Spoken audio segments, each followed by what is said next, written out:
اعتبارا بأن حزب التجديد هو امتداد لحزب المواطنة، وفي إطار المرحلة الانتقالية المنبثقة عن مؤتمر استكمال. هذا اللقاء وفي هذه الندوة اللي غنحاولوا من خلالها نعطيو واحد الصورة ولا الخطوط، ما يمكن أن نقول عليه الخطوط العريضة المتعلقة بمقترح حزب التجديد والتقدم فيما يتعلق بالتصور السياسي الجديد للحكم الذاتي. وهذا العمل جاء نتيجة بعد الخطاب ديال جلالة الملك الله ينصرو، واللي أعطى فيه انطلاقة جديدة لمرحلة جديدة تتعلق بالأقاليم الجنوبية المغربية. التصور ديال الحزب الحكم الذاتي اللي هو اليوم في إطار واحد الدينامية وطنية وواحد الزخم إعلامي كبير، وفي هذا الإطار أنا تنشارك اليوم معكم باش نفصل المقترح ديالنا ونعطي الجانب المؤسساتي والقانوني والمالي من هذا المقترح. المنتخب في المؤتمر الاستثنائي اللي تم مدينة فاس يوم 18 أكتوبر، واللي هو امتداد لحزب القوات المواطنة.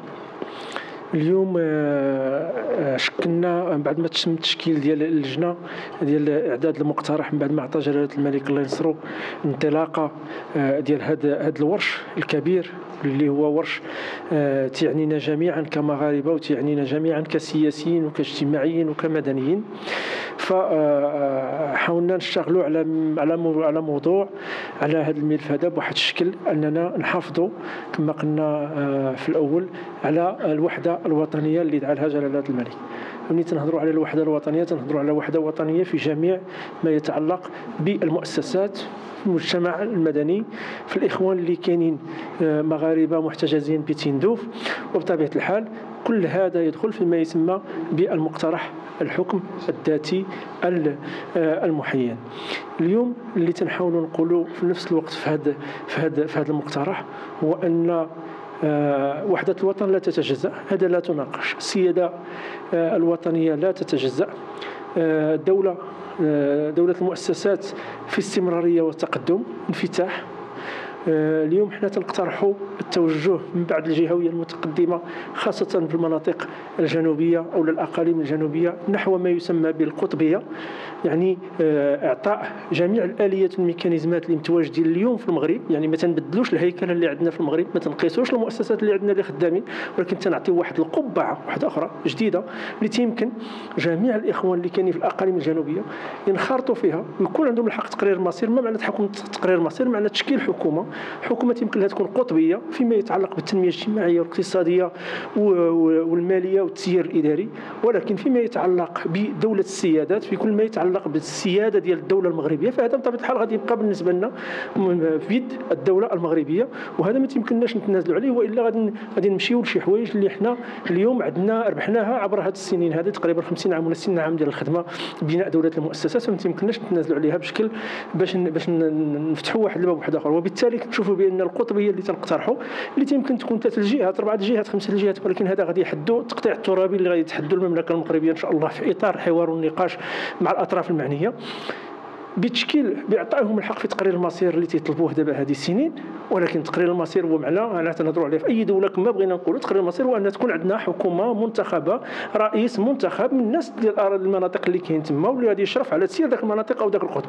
وبالتالي تبقى عندنا الجهات ديالنا، تبقى عندنا الاقاليم ديالنا، تبقاو عندنا المؤسسات اللي بنيناهم اللي كتضمن هي الضامنه للاستقرار. بطبيعه الحال غادي تكون ممثلين ديال الدوله المغربيه اللي غادي يكونوا تيسهروا على ان الامور الاداريه والتشريعيه اللي غتنبقى تقع على هذه الحكومه هذه تكون طابقه تماما لما هو دستوريا، وبطبيعه الحال كيبقى دائما خاضع للمؤسسات الدستوريه اللي حنا بنيناها هذه تقريبا 70 عام ولا 80 عام عبر التاريخ. واللي يمكن لي نقول لكم بشكل مختصر هو ان هذا المقترح ديال القطبيه كنشوفوه بانه حل جاي من الخصوصيه المغربيه، بحكم ان هذا المقترح شاركوا فيه ناس من الاقاليم الجنوبيه، يعني تعرفوا المناطق الجنوبيه، تعرفوا الثقافه الجنوبيه، تعرفوا وشاركوا فيه ناس من الداخل اللي تيضبطوا المؤسسات المغربيه، وبالتالي وقع اندماج وتناض مقترح هذا. وشكرا. غيتا يحيوي، عضو المكتب التنفيذي المنتخب يوم 18 اكتوبر 2025 لحزب التجديد والتقدم، واللي هو في مرحله انتقاليه وكان الاسم ديالو سابقا الحزب القوات المواطنه.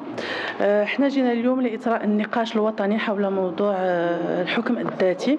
هو مقترح وحصيله عمل لجنه من الدكاتره مختصه في امور الصحراء والساحل عموما، واللي عطات واحد المقترح واقعي وجاد وقابل للتنزيل مع آليات، واللي غتجعل من المقترح ليس فقط واحد الآلية لحل نزاع، وإنما آلية للتنمية ولدفع الدينامية المغربية للتقدم.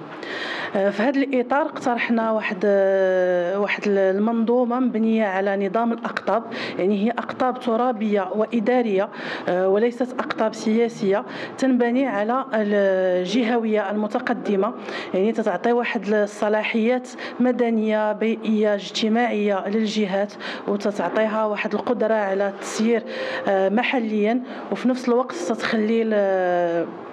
تخلي الامور السياديه اللي منها الدفاع والامن تتسير بواحد الطريقه مركزيه، واللي تتبنى على المؤسسه الملكيه كصمام الامان وكالضامن الرئيسي لوحده البلاد.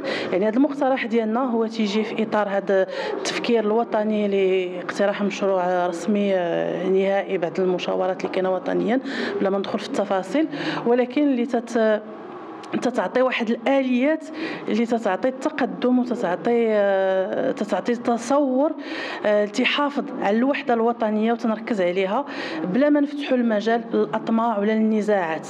وماشي هو الفيدرالية، لأن كان عندنا واحد السؤال قبيله، احنا ما تهضروش على الفيدراليات، لأن الفيدراليات تتهضر على تقسيم السيادة، احنا ما تهضروش على تقسيم السيادة، احنا تهضروا على وحدة وطنية، سيادة مركزية مبنية على الجهوية المتقدمة لتعزيز صلاحيات الجهات وتقليص الفوارق المجالية وتعزيز الدينامية المحلية. شكرا.